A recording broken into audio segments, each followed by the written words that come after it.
Hi friends, ഞങ്ങളുടെ നിത്യവഴുതനയാണ് ഈ നിൽക്കുന്നത്. പിന്നെ ഇതിനകത്ത് കുറേ ഇതുണ്ട്. എന്താ അതിൻ്റെ പേര്? മത്തൻ. ആ മത്തൻ്റെ കുറേ ഇലയൊക്കെ ഞാൻ പറിച്ച് തോരൻ വെച്ച്. കാരണം ഇതിനകത്ത് പൂ വരുന്ന കാ വരുന്നില്ല. അപ്പോൾ ഇതിൻ്റെ ഇലയെങ്കിലും ഞങ്ങൾക്ക് എടുക്കാമെന്ന് കരുതി. അപ്പോൾ അടിപൊളിയായിട്ട് എന്ത് രുചിയാണെന്നറിയാം മത്ത ഇല തോരൻ വയ്ക്കാം. അതേമാതിരി ഇതാണ്ട് ഇത് റോഡ് സൈഡിൽ എല്ലാം ഒഴുക്കിൽ പെട്ട് കിളിച്ച് വന്നിരുന്ന ഒരു നിത്യവഴുതനയാണ്. അങ്ങനെ ഞാനും വീട്ടിൽ കൊണ്ടുവന്ന് നട്ടു. അപ്പോൾ ഞാനൊരു പന്തലിട്ടു. പക്ഷേ ഞങ്ങളുടെ വാഴ ഞങ്ങൾ ചതിച്ചു. എല്ലാം കൂടെ ഒടിഞ്ഞു പറങ്ങി അതിൻ്റെ മണ്ടയിലോട്ട് വീണിട്ട് പിന്നെ പന്തലെല്ലാം അങ്ങ് താണു. എന്നിട്ടും ആ പന്തലിലൊക്കെ എങ്ങനെയെങ്കിലുമൊക്കെ പിടിച്ചു കയറി പുള്ളിക്കാരൻ നല്ല സ്ട്രോങ് ആയിട്ട് വന്നിട്ടുണ്ട് കേട്ടോ. അതിൽ ഭയങ്കര സന്തോഷമുണ്ട് എനിക്ക്. നമ്മളുടെ വീട്ടിലൊക്കെ നല്ല നാച്ചുറലായിട്ട് കിട്ടാൻ ഇച്ചിരി നിത്യവഴുതനയിൽ കാ പിടിക്കാൻ തുടങ്ങിയ ഒരു ഗുണമുണ്ട്. ഡെയിലി അതിനകത്ത് കാ കാണും. ഡെയിലി കാണും. ഒരു ദിവസം പോലും ഇല്ലാതിരിക്കത്തില്ല. ഇതിപ്പോൾ ഇത്രയും പടർന്നിട്ട് തന്നെ ഒന്നിടവിട്ടുള്ള ദിവസങ്ങളിൽ ഞങ്ങൾക്ക് ശരിക്കും ഇതിൻ്റെ കാഫലം കിട്ടുന്നുണ്ട്. ഞങ്ങളതിനെ പറിച്ച് തോരൻ വെക്കുന്നുമുണ്ട്. അപ്പം നല്ല രുചിയും കൂടാണ് ഇത് സാധനം. നമുക്ക് ഈ വഴുതനയുടെ ഇതെന്ന് പറയുന്നത്, വഴുതനയെന്ന് പറയുമ്പോൾ നിങ്ങൾ വിചാരിക്കും ഇത് എന്താണെന്ന്. ചിലർക്ക് ഇതിൻ്റെ ഓരോ നാട്ടിലൊക്കെ ഓരോ പേരുകളല്ലേ. അപ്പോൾ അതിൻ്റെ എന്താണെന്ന് കാണിച്ചു തരാം. ഇതുണ്ടോ? ഇതാണ് അതിൻ്റെ കാ. ഇതാണ്ട് നിൽക്കുന്നുണ്ട്. എന്ത് ഭംഗിയായിട്ടാണെന്നറിയാം. ഇതിങ്ങനെ ശരിക്കുണ്ട്. ഇതിപ്പോൾ തീരെ പൊടിക്കായാണ്. അതേമാതിരി ഇതാണ് അതിൻ്റെ മൊട്ട്. അങ്ങനെ ശരിക്കും മൊട്ടും ശരിക്കും പൂവും ഒക്കെ ആയിട്ട് ശരിക്കുണ്ട്. പിന്നെ മോനെ ഏതാണ്ടടാ ആ അറ്റത്തെ ഒരു വലിയൊരു കാന്നിപ്പുണ്ട് ഈ അറ്റത്ത് കേട്ടാ. എന്തുവാടാ അതിന് പറിക്കല്ലേ, വല്യമ്മയ്ക്ക് എൻ്റെ വിത്ത് വേണമെന്ന് പറഞ്ഞു കേട്ടോ. അതിന് വേണ്ടി നിർത്തിയിരിക്കുന്നത്. അതിപ്പോൾ വിളയാറായി അതിൻ്റെ ഒരുമാതിരി കേട്ടോ. വല്യമ്മ പറഞ്ഞ് ഇതിൻ്റെ 2-3 വിത്ത് കൊണ്ട് കൊടുക്കാൻ.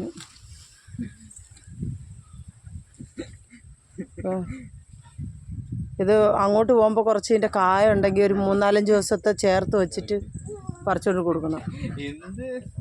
അടിപൊളി ഇതാണ്. ഇതിൻ്റെ ഇടയ്ക്ക് ഒരുത്തൻ പറഞ്ഞൊരു ഡയലോഗ് കേട്ടിട്ട് എനിക്ക് സഹിക്കുന്നില്ല.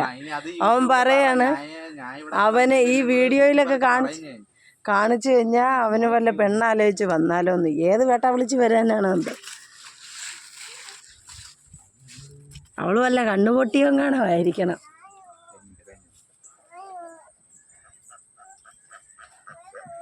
പിന്നെ വേറെ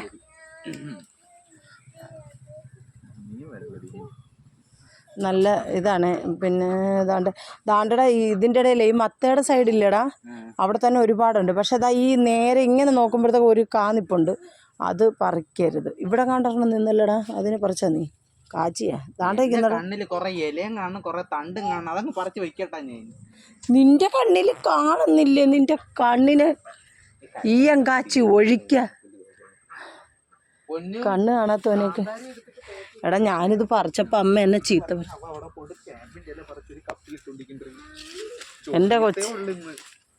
എൻ്റെ കൊച്ചിന് അതെങ്കിൽ ഞാൻ ഇലയും കാടും ഒക്കെ പറിച്ച് തോരൻ വെക്കുന്ന കാരണം എൻ്റെ കൊച്ചു വരെ അതിന്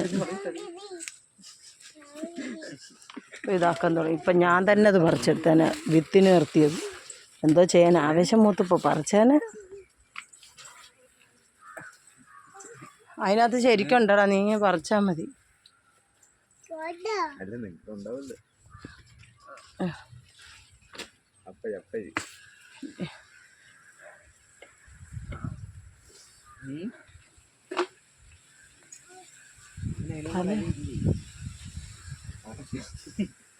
നീ അവിടെ ഇരുന്നേ തറയില്. എടാ അവിടെ ഇരുന്നിട്ട് മേളിലോട്ട് നോക്കടാ. ശരിക്കും ഉണ്ടടാ അതിനകത്ത്. കണ്ണ് കാണാത്തവനെ ഒന്ന് നോക്ക്.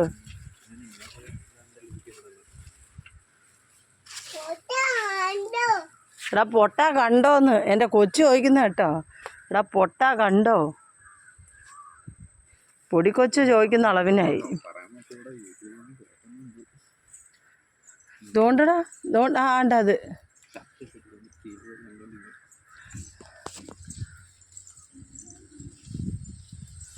നോക്കണ്ട.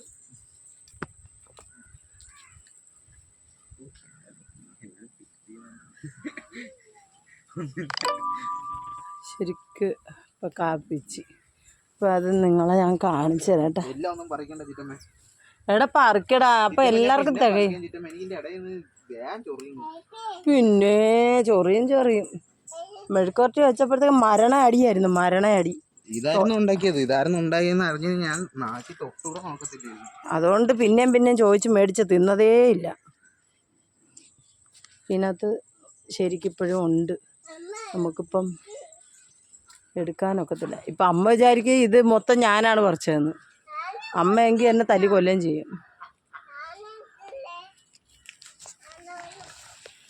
ഈ കണ്ണ് കാണാത്തവൻ്റെ അടുത്ത് ഇവിടുത്തെ പിള്ളേരല്ലേ, അവന്മാർക്ക് സംസാരിക്കാൻ ഒരാളെ കിട്ടിയ പിന്നെ വളവള എന്ന് തന്നെ നിൽക്കും.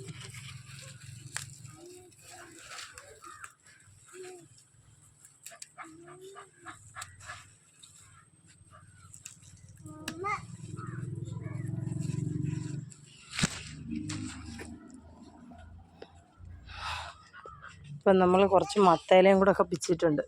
എല്ലാം കൂടെ പറിച്ചിട്ട് തോരൻ വെച്ചാൽ നല്ല രുചിയായിരിക്കും. അപ്പോൾ അത് കുറച്ച് ഉള്ളിയും കൂടെ ഒക്കെ ഉണ്ട്. അപ്പോൾ അതും കൂടെ ഒക്കെ ആകുമ്പോൾ നമുക്കൊരു തോരൻ റെഡി.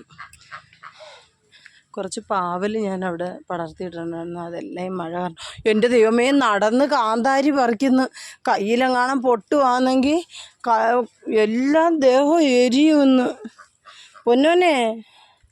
പൊന്നാച്ചി ഇഞ്ഞ് കയറുവാടി, ദേഹം എരിയും. എൻ്റെ പൊന്നെന്തോ കാണിക്കുന്നേ.